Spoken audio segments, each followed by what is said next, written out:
Huwag mong konsintihin ang anak mo sa pagiging tamad. Turuan mo siya para maging matagumpay sa buhay niya. Kung hindi mo ituturo sa anak mo kung paano magsumikap, habang buhay yan na nakaasa sa'yo. Kaya ikaw dapat ang mag-lead para maging successful ang anak mo. Huwag mong hayaan na patambay-tambay lang. Huwag mong hayaan na nagbibisyo.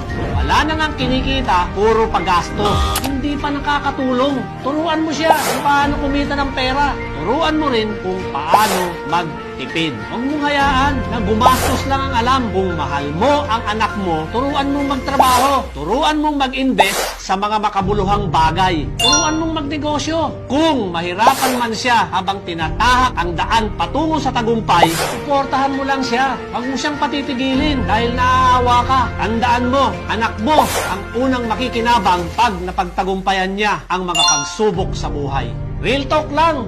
Mga ma'am, sir, hindi pang habang buhay na nasa tabi ka ng mga anak mo. Darating ang araw na magkakahiwalay kayo. Sikapin mong mag-iwan ng mga aral na ikapagtatagumpay niya sa kanyang buhay. Dahil para yan sa kanyang kinabukasan.